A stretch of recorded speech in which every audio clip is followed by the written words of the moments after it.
Bienvenue dans cette vidéo sur l'art du détachement émotionnel. Aujourd'hui, nous allons découvrir comment vous pouvez appliquer les techniques stoïciennes pour vous libérer des attachements négatifs et reprendre le contrôle de vos émotions, que ce soit dans vos relations, vos possessions ou même face aux événements de la vie. Premier, le principe du contrôle. La première leçon du stoïcisme est de comprendre la dichotomie du contrôle. Il y a des choses que nous contrôlons, nos pensées et actions, et d'autres que nous ne contrôlons pas, comme les actions des autres. Cette distinction permet de réduire l'attachement émotionnel. Lorsque vous êtes confronté à une situation difficile, demandez-vous, est-ce que j'ai le contrôle sur cela? Si la réponse est non, laissez tomber. Comme l'a dit Épictète, ce qui trouble les hommes, ce ne sont pas les choses, mais les jugements qu'ils portent sur elles. Deuxième visualisation négative. La visualisation négative est une pratique puissante qui consiste à imaginer la perte d'une personne ou d'un objet pour réduire l'attachement émotionnel. En anticipant ces pertes, vous apprenez à apprécier davantage ce que vous avez sans vous y accrocher. Par exemple, imaginez la perte de votre emploi ou d'une relation et cela vous préparera à mieux accepter ces situations si elles surviennent. Comme l'a fait Jim Carrey en visualisant ses peurs, cette pratique permet de faire face aux événements avec sérénité, tout en cultivant une appréciation de ce que vous possédez actuellement. Troisième, pourquoi se détacher émotionnellement? Se détacher émotionnellement permet de reprendre le contrôle sur sa vie. Beaucoup cherchent à se détacher pour cesser d'être gouvernés par leurs émotions, éviter le stress et la souffrance inutile, et mieux se concentrer sur ce qui est important. Par exemple, dans une relation toxique, se détacher émotionnellement vous permet de ne plus être dépendant des émotions négatives de l'autre. Le détachement vous donne aussi plus de clarté mentale pour prendre des décisions rationnelles et améliorer votre bien-être. Les raisons les plus courantes incluent le désir d'éviter la souffrance émotionnelle liée aux pertes, le besoin de préserver son énergie mentale et l'envie de ne plus dépendre des événements externes pour trouver le bonheur. Le stoïcien Marc Aurèle a dit « Le bonheur de ta vie dépend de la qualité de tes pensées ». Quatrième, construire son fort intérieur. Le stoïcisme enseigne à bâtir un fort intérieur, un espace de paix où vous pouvez vous réfugier face aux tempêtes émotionnelles. Observez vos émotions sans réagir immédiatement, en prenant un moment pour respirer et réfléchir. Cela vous permet de répondre aux situations plutôt que de réagir instinctivement. Imaginez être dans une situation conflictuelle au travail. Au lieu de céder à la colère, retournez dans votre fort intérieur. Comme l'a dit Ryan Holiday, vous avez plus de pouvoir sur vos pensées que vous ne le pensez. C'est un outil puissant pour renforcer votre tranquillité intérieure. Cinquième technique pratique, pleine conscience et pause réflexive. Pratiquer la pleine conscience est une technique simple mais puissante pour le détachement émotionnel. Il s'agit d'être pleinement présent dans le moment, sans juger ou s'attacher à vos pensées et émotions. En observant vos émotions comme des nuages qui passent, vous les laissez aller sans qu'elles vous définissent. La pause réflexive est une autre technique efficace. Lorsque vous ressentez une émotion intense, prenez un moment pour respirer avant de réagir. Cette simple pause vous permet de reprendre le contrôle et de répondre de manière réfléchie. Ces techniques sont essentielles pour éviter les réactions impulsives et maintenir votre calme face aux événements. Sixième, définir des limites émotionnelles. Définir des limites émotionnelles est crucial pour se protéger et maintenir son énergie. Cela signifie apprendre à dire non, à éviter les drames inutiles et à ne pas laisser les émotions des autres vous affecter. Comme l'a dit Dwayne The Rock Johnson, vous ne pouvez pas toujours contrôler les événements de la vie, mais vous pouvez contrôler comment vous y répondez. Ne vous laissez pas entraîner dans les tempêtes émotionnelles des autres. En posant des limites claires, vous renforcez votre propre sérénité. 7. Exemple de détachement émotionnel dans la vie quotidienne. Le détachement émotionnel peut s'appliquer dans de nombreux aspects de la vie. Par exemple, après la fin d'une relation, plutôt que de s'accrocher à ce qui était, il faut accepter la réalité et imaginer un avenir sans cette personne. Le détachement des possessions matérielles est également un pilier du stoïcisme. Keanu Reeves, malgré sa fortune, incarne ce principe en vivant simplement, détaché des biens matériels. Cela démontre qu'il est possible de vivre dans la sérénité en ne laissant pas les possessions vous posséder. Le détachement émotionnel, ce n'est pas se couper de ses émotions, mais apprendre à les maîtriser. En pratiquant la pleine conscience, la pause réflexive et en construisant un fort intérieur, vous pouvez naviguer à travers la vie avec plus de paix et de résilience. Bienvenue sur Alpha Round. Aujourd'hui, nous allons explorer ensemble 10 choses que les sages recommandent d'éviter à tout prix pour réussir dans la vie. Des leçons intemporelles des plus grands philosophes et penseurs du monde. Nous allons tisser un lien entre la sagesse antique et moderne. Ces leçons ont traversé les siècles et sont toujours aussi pertinentes aujourd'hui. Alors, prépare-toi à apprendre comment éviter ces erreurs pour t'assurer une vie meilleure.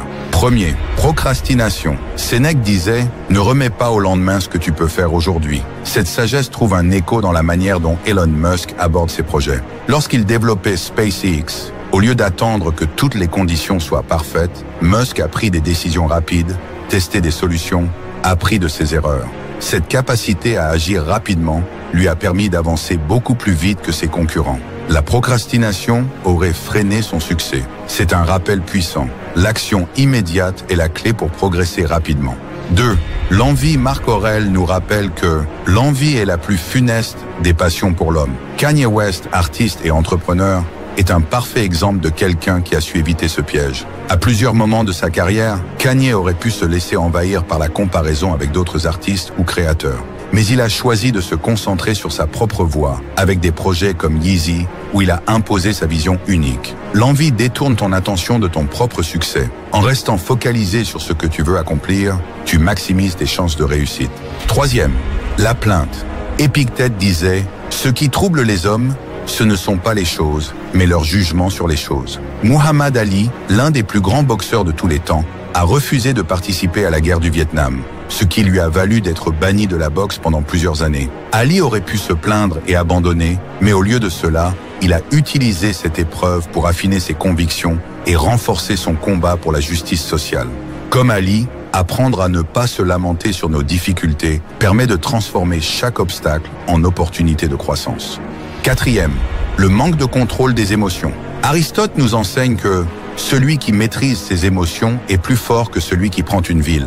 Jay-Z, l'icône du rap et entrepreneur, a dû faire face à de nombreuses provocations tout au long de sa carrière. Lors de son célèbre conflit avec Nas, au lieu de réagir avec impulsivité, il a choisi de rester calme, stratégique et a transformé ce moment de tension en une opportunité pour renforcer son empire. La maîtrise des émotions te permet de rester concentré sur tes objectifs sans te laisser emporter par les distractions. Cinquième, le jugement hâtif. Marc Aurèle disait également « Ce qui blesse, ce n'est pas les critiques, mais l'importance que nous leur accordons. » Steve Jobs, après avoir été renvoyé d'Apple, aurait pu se laisser abattre par l'opinion publique. Au lieu de cela, il a fondé Next et Pixar, deux entreprises qui ont révolutionné leurs secteurs respectifs. Jobs a utilisé ce rejet pour revenir plus fort chez Apple et faire de la marque l'un des géants technologiques d'aujourd'hui. Cela nous rappelle qu'il est important de ne pas se laisser définir par les jugements extérieurs, mais de les utiliser pour alimenter notre progression. 6. L'évitement des défis. Épictète disait « Ne désire pas que les choses arrivent comme tu le veux, mais veux que les choses arrivent comme elles arrivent, et tu seras heureux. » Jeff Bezos, fondateur d'Amazon, aurait pu rester dans un emploi confortable et éviter les risques. Mais au lieu de cela, il a affronté les défis de la création d'une entreprise dans un domaine encore incertain. C'est cette volonté de prendre des risques qui a permis à Amazon de devenir l'un des géants du commerce en ligne. Les défis ne doivent pas être évités, mais affrontés pour permettre une réelle croissance. 7. L'excès d'ego. Épictète nous avertit également. Jette tes opinions vaniteuses, car il est impossible pour quelqu'un d'apprendre ce qu'il pense déjà savoir. Même avec son succès phénoménal, Elon Musk encourage une culture de remise en question et de critique chez Tesla et SpaceX. Il sollicite régulièrement des retours de son équipe pour continuer à progresser. Un ego démesuré empêche l'apprentissage et l'évolution. En gardant une attitude humble, Musk continue de repousser les limites de l'innovation. C'est en acceptant que nous avons toujours à apprendre que nous grandissons véritablement.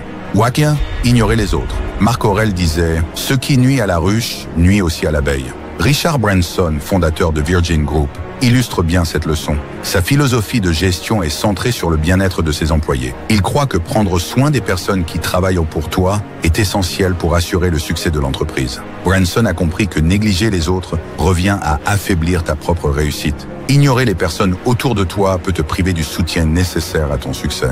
9. Le manque de planification. Sénèque disait « Si un homme ne sait pas vers quel port il navigue, aucun vent ne lui est favorable. » Bill Gates, cofondateur de Microsoft, est un exemple parfait de la puissance de la planification.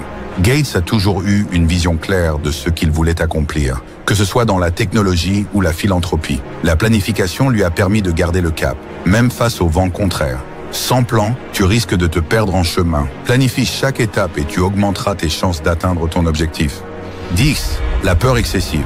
Nelson Mandela disait « Le courage n'est pas l'absence de peur, mais la maîtrise de la peur ». Muhammad Ali, au sommet de sa carrière, a pris des décisions courageuses qui allaient à l'encontre de l'opinion publique, comme son refus de combattre au Vietnam.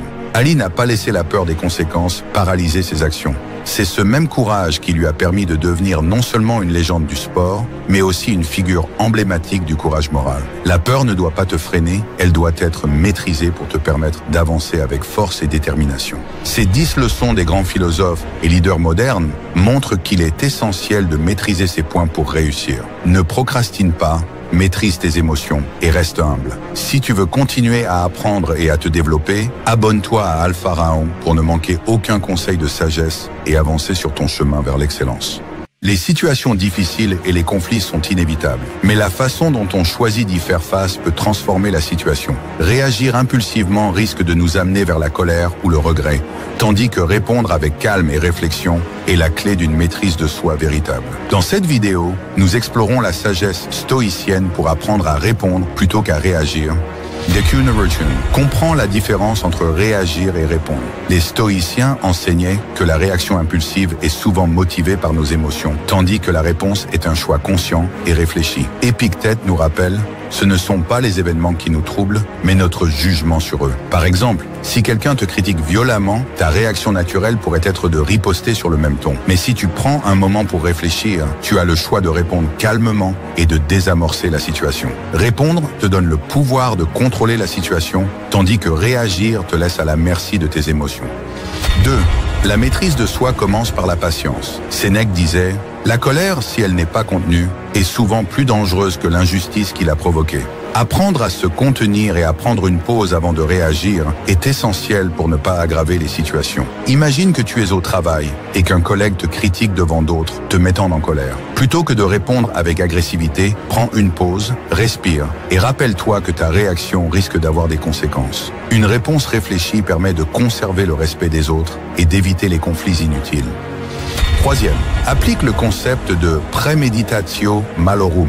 Les stoïciens pratiquaient le premeditatio malorum, qui consiste à anticiper les difficultés potentielles pour mieux y faire face. Avant d'entrer dans une situation où tu sais que les tensions peuvent surgir, visualise le pire scénario possible et prépare-toi mentalement à y répondre calmement. Par exemple, si tu as un rendez-vous difficile ou une conversation délicate, imagine les différentes façons dont cela pourrait tourner et prépare des réponses constructives. Comme le disait Marc Aurèle, la meilleure façon de se défendre est de ne pas ressembler à celui qui nous a offensés.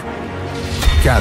Ne laisse pas les autres contrôler ton humeur. En réagissant aux actions des autres, tu leur donnes le pouvoir de te contrôler. En choisissant de répondre, tu affirmes ta liberté de choix et ta résilience. Épictète enseignait que notre paix intérieure ne dépend pas de ce qui nous arrive, mais de notre jugement. Par exemple, si quelqu'un te provoque, au lieu de répondre par la colère ou la frustration, prends un moment pour te rappeler que la réaction n'apporte rien de positif. Cela te permet de garder ton pouvoir personnel et d'affirmer ta force intérieure. 5. Fais preuve de compréhension et de compassion. La sagesse stoïcienne nous invite à comprendre que chacun agit selon ses propres limitations et expériences. Marc Aurèle encourageait à se rappeler que les gens sont ce que les circonstances les ont fait. En prenant un instant pour réfléchir, tu peux choisir de répondre avec compassion. Supposons qu'un ami te parle durement. Au lieu de réagir, demande-toi si cette personne traverse un moment difficile. Une réponse empreinte de compréhension permet non seulement d'apaiser la situation, mais aussi de bâtir des relations plus solides et positives. 6. Souviens-toi que les mots ont un pouvoir immense. Les mots peuvent apaiser ou attiser un conflit. Choisir de répondre avec calme et sagesse montre ta capacité à maîtriser tes émotions. Un exemple célèbre est celui de Socrate, qui faisait face à ses détracteurs avec des réponses calmes et pleines de sagesse, ce qui désarmait souvent ceux qui cherchaient à l'offenser. Prends le temps de formuler des réponses qui reflètent ta maîtrise et ton intelligence, plutôt que de réagir sous l'emprise des émotions. Apprendre à répondre au lieu de réagir est une compétence puissante qui renforce ta paix intérieure et améliore tes relations. La sagesse stoïcienne nous rappelle que notre tranquillité dépend de notre choix de rester maître de nous-mêmes. Commente ci-dessous avec tes propres expériences où tu as choisi de répondre plutôt que de réagir et abonne-toi pour plus de conseils inspirés par la philosophie stoïcienne. Pourquoi certains hommes contrôlent leur vie alors que d'autres sont constamment submergés? Pourquoi certains avancent avec détermination tandis que d'autres s'épuisent à satisfaire tout le monde. La différence tient en un mot, non. Les hommes les plus puissants, les leaders, les stratèges, les guerriers, ne disent pas oui à tout. Ils savent que chaque oui à une demande inutile, c'est un non à leur propre progression. Aujourd'hui, je vais t'expliquer pourquoi dire non est l'une des compétences les plus essentielles que tu dois développer si tu veux dominer ta vie. Dire oui à tout, c'est être esclave des autres. Chaque fois que tu acceptes une demande par peur de blesser ou de décevoir, tu cèdes une part de ton pouvoir. Les hommes qui ne savent pas dire non deviennent vite des marionnettes. Ils se laissent entraîner dans des obligations inutiles, perdent leur temps et finissent quand même par mettre les besoins des autres avant les leurs. Warren Buffett, l'un des hommes les plus riches du monde, l'a résumé parfaitement. La différence entre les gens qui réussissent et ceux qui échouent, c'est que les premiers disent non à presque tout. Exercice immédiat. Liste 3 choses auxquelles tu dis oui alors que tu aimerais dire non. À partir d'aujourd'hui, refuse systématiquement au moins une demande inutile par jour. Observe comment les autres réagissent. Tu verras que la plupart du temps, ils acceptent ton refus sans problème. Si tu ne défends pas ton temps, personne ne le fera pour toi. Un homme qui sait dire non est perçu comme fort, indépendant, sûr de lui. Pourquoi? Parce qu'il montre qu'il se connaît et qu'il a des limites claires. Il ne cherche pas à plaire à tout prix.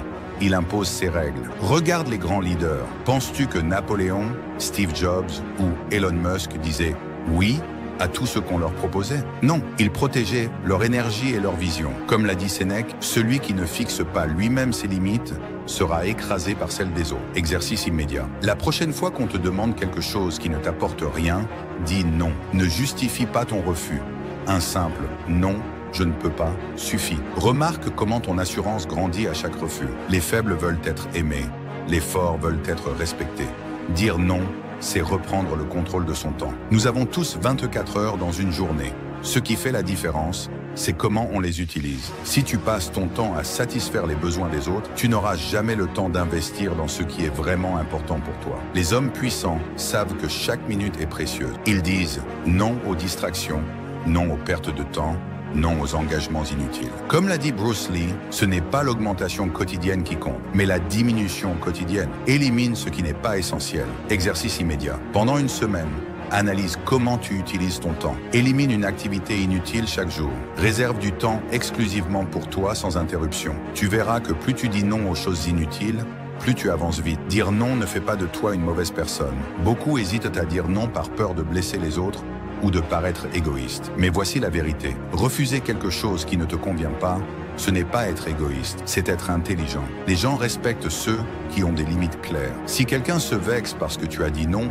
c'est que cette personne ne respecte pas ton temps et ton énergie. Comme l'a dit Épictète, ne perds pas ton temps à plaire aux autres si cela signifie te trahir toi-même. Exercice immédiat. Arrête de t'excuser lorsque tu refuses quelque chose. Remplace « je suis désolé » par « je ne peux pas ». Merci de comprendre. Observe comment les gens finissent par accepter tes décisions sans problème. Un homme fort n'a pas besoin de justifier ses choix. La maîtrise du non, c'est la clé de la liberté. Dire non, c'est reprendre le contrôle de sa vie. Les hommes faibles se laissent guider par les attentes des autres. Les hommes puissants suivent leur propre chemin. Regarde les moines Shaolin, les guerriers spartiates, les entrepreneurs visionnaires. Ils éliminent tout ce qui les éloigne de leur mission. Comme l'a dit Steve Jobs, se concentrer, ce n'est pas dire oui, c'est dire non à 1000 autres choses. Exercice immédiat. Identifie une habitude toxique ou une distraction qui te ralentit. Dis non à cette habitude dès aujourd'hui. Observe comment ton esprit devient plus clair et ton temps plus productif. La vraie puissance commence quand tu prends le contrôle de tes décisions. Dire non est un super pouvoir. Les leaders, les hommes influents, ceux qui réussissent, ne disent pas oui à tout. Ils filtrent, ils sélectionnent, ils imposent leurs propres règles. Ne cherche pas à plaire à tout le monde. Cherche à respecter ton propre temps. Ne crains pas de refuser ce qui ne te sert pas. Chaque non bien placé est un pas de plus vers la maîtrise de ta vie. Dis-moi en commentaire, à quoi vas-tu dire non dès aujourd'hui? La plupart des gens ne sont pas retenus par des obstacles extérieurs, mais par leurs propres croyances. Ce ne sont pas les circonstances qui t'empêchent d'avancer, ce ne sont pas les autres, ce n'est pas la malchance, c'est ce que tu crois être vrai. Un esclave enchaîné par ses propres pensées ne verra jamais la sortie, même si la porte est grande ouverte. Si tu veux avancer, tu dois d'abord briser ces illusions qui t'empêchent de progresser. Aujourd'hui, je vais te montrer les 5 croyances qui te maintiennent faible et comment les remplacer immédiatement. Je n'ai pas de talent, donc je ne réussirai jamais. C'est probablement l'un des plus grands mensonges de notre époque. Beaucoup croient que le succès dépend d'un don inné, comme si certains naissaient avec une carte VIP vers la réussite. La réalité est bien différente. Michael Jordan n'était pas le meilleur joueur de basket au lycée. Arnold Schwarzenegger n'avait pas un physique naturellement hors du commun. Ils ont travaillé comme des machines. Comme l'a dit Will Smith, je n'ai jamais été le plus talentueux, mais personne ne m'a jamais surpassé en travail. Remplace cette croyance par « le talent n'est qu'un point de départ, c'est la discipline qui fait la différence ». Application immédiate. Arrête de chercher des excuses sur tes capacités. Fixe un objectif et travaille dessus chaque jour, sans exception. Si tu échoues, apprends et recommence. Le talent ne sert à rien sans travail. Le travail, lui, finit toujours par créer du talent. Je vais attendre le bon moment. Le bon moment n'existe pas. Combien de fois as-tu entendu quelqu'un dire « Je vais commencer quand j'aurai plus de temps. J'attends d'avoir plus d'argent. Je me lancerai quand je serai prêt. » La vérité, ceux qui réussissent commencent avec rien. Regarde Elon Musk. Il a mis tout son argent dans ses entreprises, prenant des risques insensés. S'il avait attendu, il n'aurait jamais construit Tesla ou SpaceX. Comme l'a dit Napoléon, l'action a toujours raison sur l'inaction. Remplace cette croyance par « le meilleur moment pour commencer, c'est maintenant ». Application immédiate. Prends un projet que tu reportes et commence une première action dès aujourd'hui. Arrête d'attendre que tout soit parfait. Apprends en avançant. Chaque jour perdu est un jour en moins pour progresser. J'ai déjà échoué, donc je ne réussirai jamais. Beaucoup de gens prennent un échec comme une preuve qu'ils ne sont pas faits pour réussir. Erreur fatale. Le succès est construit sur une montagne d'échecs. Tous les plus grands leaders ont échoué plus que n'importe qui d'autre. Regarde Thomas Edison. Il a échoué plus de 10 000 fois avant d'inventer l'ampoule électrique. Regarde J.K. Rowling. Elle a été rejetée par 12 maisons d'édition avant que Harry Potter ne devienne un succès mondial. Comme l'a dit Nelson Mandela, je ne perds jamais. Soit je gagne, soit j'apprends. Remplace cette croyance par l'échec n'est qu'une information, un feedback pour ajuster ta stratégie. Application immédiate. Fais une liste de tes derniers échecs et analyse ce que tu peux en tirer. Adopte la mentalité des gagnants. Chaque échec te rapproche d'une victoire. Rappelle-toi, tu n'as pas échoué tant que tu continues à avancer. Je ne peux pas changer, c'est ma nature. Les gens aiment penser qu'ils sont figés, que leur personnalité et leurs compétences sont écrites dans la pierre. C'est faux, la science l'a prouvé. Ton cerveau est plastique, il peut changer, évoluer, s'adapter. Si tu crois que tu es timide, que tu es mauvais en affaires, que tu n'es pas fait pour la réussite, c'est uniquement parce que tu as accepté cette idée comme une vérité. Comme l'a dit Bruce Lee, sois comme l'eau, adapte-toi, évolue, transforme-toi. Remplace cette croyance par « je suis en constante évolution et je peux me réinventer à tout moment ». Application immédiate. Choisis une compétence que tu pensais ne jamais pouvoir maîtriser et commence à l'apprendre. Entoure-toi de gens qui croient au changement et à la progression. Ne t'accroche pas à une identité figée. Change et deviens meilleur. Le succès, c'est pour les autres, pas pour moi. C'est peut-être la croyance la plus destructrice. Beaucoup de gens regardent ceux qui réussissent et se disent « ce n'est pas pour moi », comme s'ils appartenaient à un autre monde. La vérité, chaque personne qui réussit a commencé quelque part. Ils n'étaient pas spéciaux. Ils n'avaient pas de destin tracé. Ils ont simplement fait le travail, encore et encore. Comme l'a dit Henry Ford, que tu penses être capable ou incapable, dans les deux cas, tu as raison. Remplace cette croyance par « le succès est accessible à ceux qui osent y croire et qui travaillent mot pour l'atteindre ». Application immédiate. Écris noir sur blanc un objectif ambitieux. Répète-toi chaque jour que tu en es capable, mais surtout, agis dans ce sens. Inspire-toi de ceux qui sont partis de rien et ont réussi. Ce qui te limite n'est pas le monde extérieur, c'est ce que tu crois possible ou impossible. Si tu laisses ces 5 croyances diriger ta vie, tu resteras faible, prisonnier d'un mensonge. Mais si tu les détruis une à une, rien ne pourra t'arrêter. Oublie le talent, mise sur le travail. Ne cherche pas le moment parfait, commence maintenant. Chaque échec est une leçon, chaque jour est une opportunité. Dis-moi en commentaire, quelle croyance vas-tu éliminer en premier? L'esprit humain est constamment assailli par le bruit. Notifications, stress, obligations. Dans ce chaos moderne, peu sont ceux qui parviennent à garder le contrôle. Pourtant, les élites, dirigeants, artistes, stratèges, combattants ont une arme secrète que la plupart ignorent, la méditation. Certains y voient une mode, une pratique spirituelle réservée aux moines bouddhistes. Ils se trompent. Derrière cette discipline se cache un outil redoutable, utilisé par des figures comme Steve Jobs, Marcus Aurelius et les Navy Seals pour affûter leur esprit, renforcer leur concentration et mieux affronter les défis. Ce n'est pas un simple exercice de relaxation, c'est une stratégie de puissance mentale. L'esprit indiscipliné est une faiblesse. Nous sommes dans une époque où tout est conçu pour capter notre attention. Publicité, réseaux sociaux, informations en boucle. Les distractions sont partout. Un esprit dispersé est un esprit faible, vulnérable, facilement manipulable. Regarde autour de toi. Pourquoi certains avancent avec une clarté absolue pendant que d'autres sautent d'une idée à l'autre sans jamais rien accomplir? La différence ne se joue pas seulement sur l'intelligence ou la chance, elle se joue sur la capacité à dominer son propre esprit. Marc Aurèle, empereur romain et maître du stoïcisme, répétait à lui-même « Nulle part l'homme ne trouve un refuge plus paisible que dans son propre esprit ». Si ton esprit est un champ de bataille, tu ne pourras jamais être stratégique dans tes décisions. C'est là que la méditation devient une arme. Méditer, ce n'est pas fuir, c'est affronter la réalité. Beaucoup pensent que méditer, c'est fuir le monde.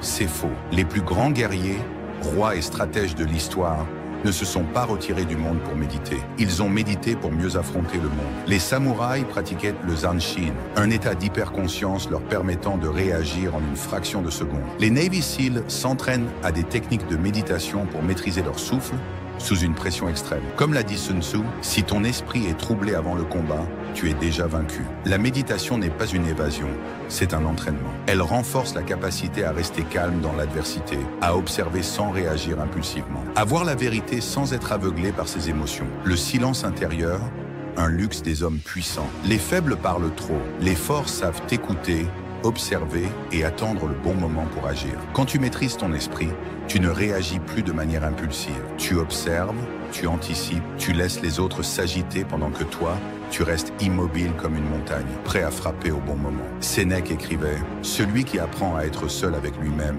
n'a plus besoin de l'approbation des autres. » Pourquoi crois-tu que les élites prennent du temps pour méditer chaque jour? Parce qu'ils savent que dans le silence, ils trouvent des réponses que les autres ne verront jamais. L'exercice simple qui peut changer ta perception du monde. Si la méditation est une arme, encore faut-il savoir l'utiliser correctement. Pas besoin de passer des heures assis en tailleur. La clé, c'est l'intention. Commence par cet exercice. 1. Ferme les yeux et concentre-toi uniquement sur ta respiration. Ressens l'air entrer et sortir. Rien d'autre n'existe. 2. Observe tes pensées sans t'y accrocher. Imagine qu'elles sont comme des nuages dans le ciel. Elles passent, mais toi, tu restes ancré. 3e, reste dans cet état pendant seulement 5 minutes, puis rouvre les yeux. Si tu fais cet exercice chaque jour, même un court instant, tu commenceras à percevoir les choses différemment. Méditer, c'est programmer ton cerveau pour la réussite. Les neurosciences confirment ce que les sages savaient depuis des millénaires. La méditation modifie littéralement la structure du cerveau. Elle renforce le cortex préfrontal, la zone de la prise de décision, tout en réduisant l'amygdale, le centre de la peur et du stress. En d'autres termes, méditer te rend plus rationnel, plus stable, plus fort mentalement. Regarde des hommes comme Steve Jobs, un pionnier de la technologie, qui méditait chaque matin avant de prendre les décisions les plus stratégiques d'Apple. Il savait que la clarté mentale est une arme que peu possèdent. Les élites ne méditent pas pour se détendre, elles méditent pour dominer. Ceux qui maîtrisent leur esprit dominent ceux qui laissent le chaos intérieur dicter leurs actions. La méditation, bien plus qu'une simple pratique de bien-être, est un entraînement de puissance mentale que peu sont capables d'adopter. Apprends à calmer ton esprit et tu verras ce que les autres ne perçoivent pas. Apprends à contrôler ta respiration et plus rien ne pourra te déstabiliser. Adopte cette discipline et tu comprendras pourquoi ceux qui règnent sur le monde méditent chaque jour. Dis-moi en commentaire, combien de minutes vas-tu consacrer à cet entraînement mental dès aujourd'hui? Marc Aurèle nous enseigne que la clé d'une vie paisible, c'est de s'en foutre des jugements extérieurs et des difficultés. La vie est pleine d'obstacles, mais ce qui compte, c'est comment tu y réagis. Aujourd'hui, on va explorer l'art du détachement stoïcien et comment rester imperturbable face à la douleur ou aux critiques des autres. 1. Accepte ce que tu ne contrôles pas. Marc Aurèle disait « Accepte tout ce qui t'arrive, même les épreuves les plus dures. » La vie nous apporte des défis, mais passer du temps à se soucier de ce que nous ne contrôlons pas est une perte d'énergie. Il est inutile de se focaliser sur les critiques des autres, les événements imprévus ou les injustices. Ce que tu contrôles, c'est ton attitude face à ces événements. En adoptant un détachement émotionnel, tu te libères du stress inutile et de l'anxiété qui viennent de la quête de validation extérieure. Ta paix intérieure doit être imperméable aux influences externes. 2. Ne cherche pas l'approbation des autres. Le bonheur de ta vie dépend de la qualité de tes pensées. Si tu te préoccupes trop de ce que pensent les autres, tu deviens esclave de leurs opinions. La vérité, c'est que tu n'as pas besoin de leur approbation. Marc Aurèle nous rappelle que l'opinion des autres n'a aucun pouvoir sur notre paix intérieure, à moins que nous ne lui en donnions. Fais ce qui est juste selon tes propres valeurs et laisse les jugements glisser. Lorsque tu t'en fiches de ce que les autres pensent, tu deviens libre, fort et inébranlable. Cela ne signifie pas ignorer complètement le monde, mais de savoir ce qui mérite ton attention. Troisième, utilise la douleur comme un tremplin. La vie va te blesser. Les échecs, les déceptions et les obstacles sont inévitables. Mais au lieu de fuir la douleur ou de la redouter, utilise-la pour te renforcer. Ce qui ne me tue pas me rend plus fort, disait Nietzsche. Une idée qui trouve ses racines dans le stoïcisme. Chaque difficulté, chaque critique, chaque échec est une opportunité de grandir et d'apprendre. Marc Aurèle nous rappelle que l'univers est fondé sur le changement et que tout ce qui arrive est une chance de nous améliorer. Alors si la vie te blesse, c'est l'occasion de montrer ta vraie force. Sois résilient et continue d'avancer. 4. Concentre-toi sur ton propre chemin. Marc Aurèle écrivait « La seule chose qui nous appartient vraiment est le choix de nos propres actions. Ne laisse pas les distractions extérieures, les critiques ou les événements imprévus t'éloigner de ton chemin. Chacun d'entre nous a sa propre voie à suivre et c'est en restant concentré sur tes propres objectifs que tu atteindras ta meilleure version. Lorsque tu t'en fiches des obstacles et des opinions négatives, tu libères ton esprit pour te concentrer pleinement sur ce qui compte vraiment pour toi. Ce détachement te permet de rester fidèle à tes valeurs, peu importe ce qui se passe autour de toi. La clé du bonheur, selon Marc Aurèle, c'est d'apprendre à s'en foutre des obstacles extérieurs et de se concentrer sur son propre chemin. Quand tu arrêtes de te soucier des jugements des autres, tu deviens invincible. Commande si tu t'es déjà laissé freiner par les critiques extérieures et abonne-toi pour plus de sagesse inspirante. Bienvenue dans cette vidéo sur l'art du détachement émotionnel. Aujourd'hui, nous allons découvrir comment vous pouvez appliquer les techniques stoïciennes pour vous libérer des attachements négatifs et reprendre le contrôle de vos émotions, que ce soit dans vos relations, vos possessions ou même face aux événements de la vie. Premier, le principe du contrôle. La première leçon du stoïcisme est de comprendre la dichotomie du contrôle. Il y a des choses que nous contrôlons, nos pensées et actions, et d'autres que nous ne contrôlons pas, comme les actions des autres. Cette distinction permet de réduire l'attachement émotionnel. Lorsque vous êtes confronté à une situation difficile, demandez-vous, est-ce que j'ai le contrôle sur cela? Si la réponse est non, laissez tomber. Comme l'a dit Épictète, ce qui trouble les hommes, ce ne sont pas les choses, mais les jugements qu'ils portent sur elles. Deuxième visualisation négative. La visualisation négative est une pratique puissante qui consiste à imaginer la perte d'une personne ou d'un objet pour réduire l'attachement émotionnel. En anticipant ces pertes, vous apprenez à apprécier davantage ce que vous avez sans vous y accrocher. Par exemple, imaginez la perte de votre emploi ou d'une relation et cela vous préparera à mieux accepter ces situations si elles surviennent. Comme l'a fait Jim Carrey en visualisant ses peurs, cette pratique permet de faire face aux événements avec sérénité, tout en cultivant une appréciation de ce que vous possédez actuellement. Troisième, pourquoi se détacher émotionnellement? Se détacher émotionnellement permet de reprendre le contrôle sur sa vie. Beaucoup cherchent à se détacher pour cesser d'être gouvernés par leurs émotions, éviter le stress et la souffrance inutile, et mieux se concentrer sur ce qui est important.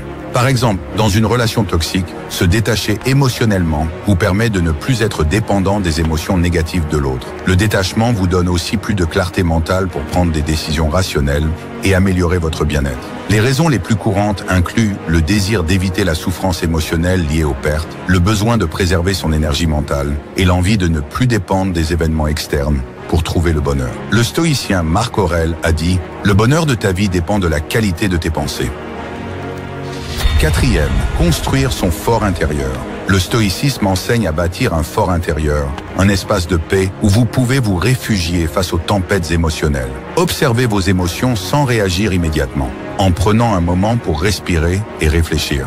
Cela vous permet de répondre aux situations plutôt que de réagir instinctivement. Imaginez être dans une situation conflictuelle au travail. Au lieu de céder à la colère, retournez dans votre fort intérieur. Comme l'a dit Ryan Holiday, vous avez plus de pouvoir sur vos pensées que vous ne le pensez. C'est un outil puissant pour renforcer votre tranquillité intérieure. 5e technique pratique, pleine conscience et pause réflexive. Pratiquer la pleine conscience est une technique simple mais puissante pour le détachement émotionnel. Il s'agit d'être pleinement présent dans le moment, sans juger ou s'attacher à vos pensées et émotions. En observant vos émotions comme des nuages qui passent, vous les laissez aller sans qu'elles vous définissent. La pause réflexive est une autre technique efficace. Lorsque vous ressentez une émotion intense, prenez un moment pour respirer avant de réagir. Cette simple pause vous permet de reprendre le contrôle et de répondre de manière réfléchie. Ces techniques sont essentielles pour éviter les réactions impulsives et maintenir votre calme face aux événements. 6e, définir des limites émotionnelles. Définir des limites émotionnelles est crucial pour se protéger et maintenir son énergie. Cela signifie apprendre à dire non, à éviter les drames inutiles et à ne pas laisser les émotions des autres vous affecter.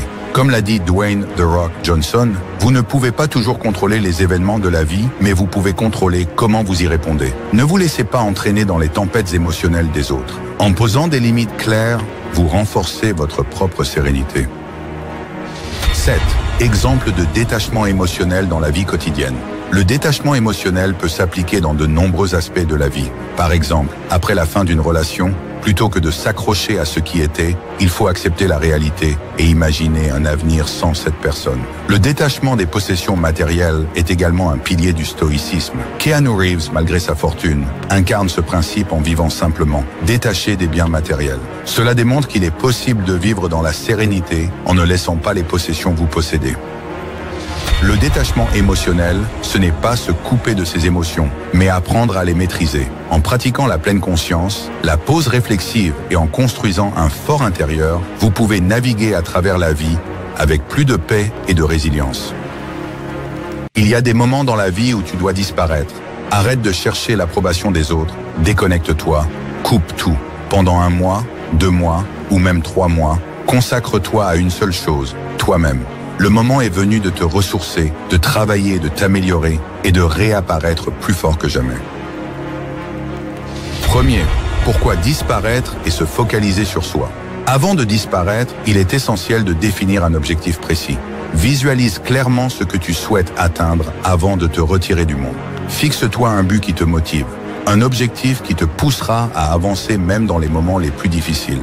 Disparaître avec un objectif en tête te permettra de canaliser ton énergie et de concentrer tous tes efforts sur cette mission. Utilise la discipline et une planification rigoureuse pour tout mettre en œuvre afin d'atteindre cet objectif avant de réapparaître.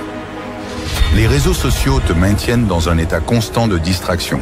Chaque notification, chaque like te vole un peu de ton temps et de ta concentration. Imagine ce que tu pourrais accomplir si tu utilisais ce temps pour travailler sur toi. Mohamed Ali a dit: je détestais chaque minute d'entraînement, mais je me disais, souffre maintenant et vis le reste de ta vie comme un champion. Ce que tu dois comprendre, c'est que ce n'est pas dans le regard des autres que tu vas trouver ta force. C'est dans l'isolement, dans le silence que tu vas pouvoir la cultiver. Supprime les applications, coupe les notifications, mets-toi en mode avion. Laisse le monde tourner sans toi. Tu n'as pas besoin de la validation des autres, tu n'as besoin que de la tienne. Disparaître pendant 1 mois te permettra de te recentrer, de redéfinir tes objectifs et de te lancer dans une transformation personnelle profonde. 2. Utiliser ce temps pour se former et se ressourcer. Maintenant que tu as disparu, le vrai travail commence. Tu as 1 mois devant toi, 1 mois pour te réinventer. Ce n'est pas un temps de repos, c'est un temps de construction. Pendant que les autres sont distraits par les notifications et les discussions inutiles, toi, tu es en train de bâtir. Kobe Bryant disait « Je suis prêt à tout sacrifier pour être meilleur que ce que je suis maintenant ». Ce mois, c'est l'occasion d'apprendre de nouvelles compétences. Entraîne ton corps et ton esprit comme jamais auparavant. Lis des livres que tu as toujours voulu lire, fais de la méditation pour renforcer ta concentration, va à la salle de sport chaque matin pour sculpter ton corps. Nikola Tesla, connu pour son génie créatif, passait des mois en isolement, à travailler sur ses inventions loin des distractions sociales. C'est ce que tu dois faire. Programme ton corps. Fais du sport intensément. Mets-toi un objectif physique. Course à pied, musculation, boxe. Pousse tes limites. Chaque goutte de sueur est une preuve que tu avances. Alimente ton esprit. Utilise ce temps pour te former. Inscris-toi à des cours en ligne. Apprends de nouvelles compétences. Warren Buffett passe 80% de son temps à lire. Le savoir, c'est ta plus grande arme. Renforce ta discipline. Supprime les distractions de ta vie. Crée une routine stricte. Pas de place pour les excuses. En prenant du recul, tu pourras mieux organiser ta vie, mieux planifier ton futur. La discipline, c'est ce qui te mènera au succès. Ressource-toi spirituellement. Utilise ce mois pour réfléchir à ce qui est vraiment important pour toi. Médite, marche dans la nature, éloigne-toi du chaos pour entendre tes pensées. Comme le disait Bruce Lee, absorbe ce qui est utile, rejette ce qui ne l'est pas, ajoute ce qui t'est propre. C'est le moment d'écouter ta propre voix. Tu reviendras en meilleure forme mentale, physique et émotionnelle. Tu n'auras pas seulement changé, tu seras irréversiblement transformé. Troisième, revenir plus fort. L'importance de se retirer. Après un mois d'isolement, tu n'es plus la même personne. Réapparaître, c'est montrer au monde le résultat de ton travail acharné. Tu n'as pas passé ce temps pour rien, tu es devenu une meilleure version de toi-même. David Goggins, ancien Navy SEAL et ultramarathonien, prône l'idée de s'isoler pour affronter ses démons et ressortir invincible. Ce que tu montres au monde après ton retour, c'est la somme de tes efforts, de ta discipline, de ta détermination. Tes amis, tes collègues, les gens autour de toi vont remarquer ton changement. Celui qui revient après s'être retiré est celui qui gagne, disait Sun Tzu dans l'art de la guerre. Tu reviendras non seulement plus fort, mais aussi plus concentré, plus aligné avec tes objectifs, prêt à attaquer tes rêves avec une énergie nouvelle. Quatrième, les avantages du retrait temporaire. Quand tu te retires temporairement, tu te donnes un avantage que les autres n'ont pas, la perspective. Alors que le monde continue de tourner à une vitesse effrénée, toi, tu prends du recul. Et c'est ce recul qui te permet de comprendre ce qui est réellement important, de voir les choses avec une clarté nouvelle. Napoléon Bonaparte passait des périodes de réflexion seul avant de prendre des décisions cruciales. Ce temps de recul te permet de te concentrer sur ce qui compte vraiment dans ta vie et d'éliminer tout ce qui est superflu. L'un des plus grands bénéfices de disparaître est de revenir en contrôle. Tu arrêtes de réagir aux stimuli extérieurs et tu commences à créer activement la vie que tu veux. Les distractions sociales, les opinions des autres, tout cela devient insignifiant. Ce qui compte, c'est ce que tu as accompli pendant ce mois.